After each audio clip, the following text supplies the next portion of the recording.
The scene at the corner of Dean and Plews Street was chaotic this morning when word spread that 4 men had been found murdered inside an apartment building in the neighborhood. Inside the building itself was a gruesome sight, with blood found in multiple rooms, in the hallway of the apartment building, and there was even bloodstains in the bathroom. The victims of the multiple homicide have been identified as 19-year-old Albert Funes, 30-year-old Leonard Myers, 28-year-old Anthony Perez, and 40-year-old Kino Cuello. The bodies had multiple stab wounds and there were no signs of forced entry to the building. Police have since removed the bodies from the scene and have launched an investigation led by 3 senior members of the police department. Emotions ran high as family members of the murdered men came to grips with the tragedy that had unfolded in this Southside community. Love News spoke with Christine Beiser, whose nephew, known as Heads, was one of the victims. My sister called me and told me about my nephew got shot upstairs or cut up, or they don't really sure what it was. So I run here, and when I run here, I try to investigate and find out what had happened, but nobody really sure. Everybody is just saying that it's the police, they do it. We are not sure. So all I know that usually my nephew would come out 3 o'clock to go and help his mother cook, and for some reason he didn't show up, and that's when they started to investigate and found this out. And who found your nephew? My mother, Julian Beiser, found my nephew upstairs there.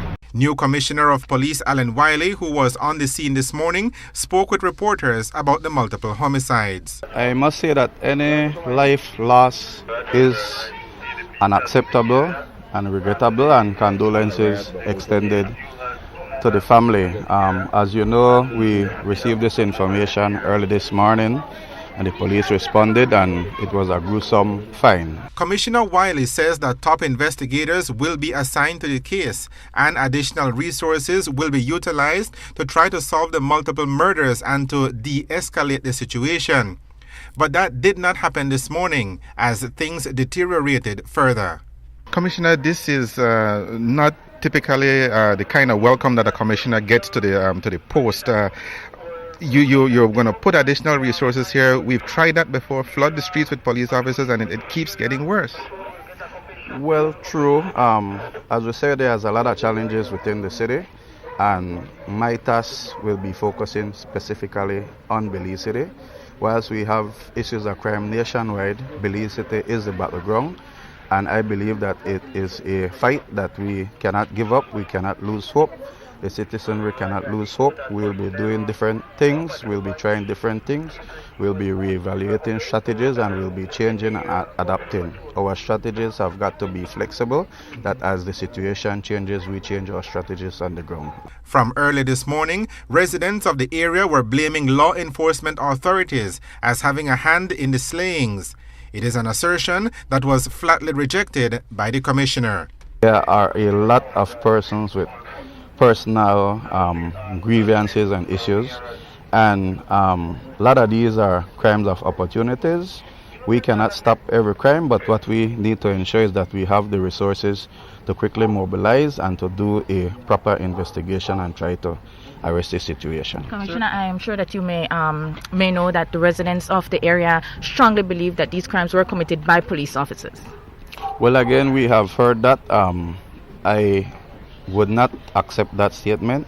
I would not agree with that statement because I don't believe that our officers would resort to those sort of things. I have the fullest confidence in the police. Yes, police are from the society and we have our good or our bad, but I think that there are certain grounds that we would not step across. So I would never ever accept that kind of statement.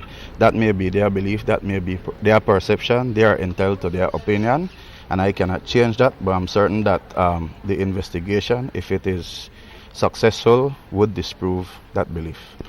And even as the Commissioner of Police was speaking with reporters, gunshots rang out in the area. He was asked when the additional police personnel would be deployed in the area. Well, you have been here before me and you have seen police around. As you know, there are shots as you know, right next to you in the area, sir. Well, I have not heard any since I've been here, but I will not dispute what you are saying. As you know, it is a big area. gunshots echoes for great distance, so it does not necessarily have to be it's 1 block, 2 blocks, 3 blocks from here.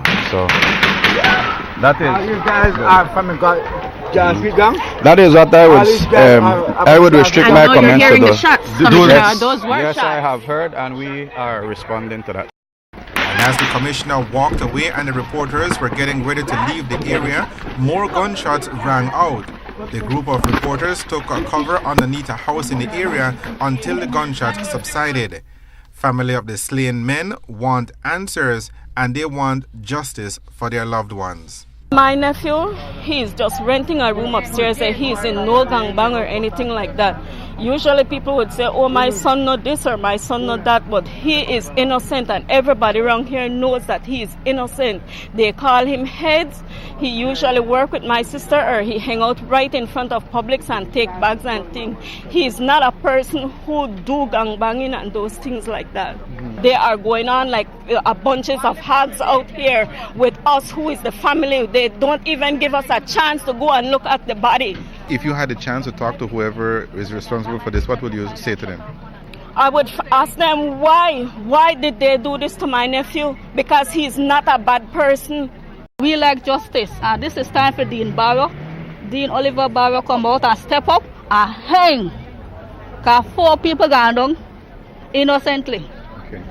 So I want that catch on him because I see my neighbor, and my neighbor face cut right up, a hand slice up, a foot by so slice up.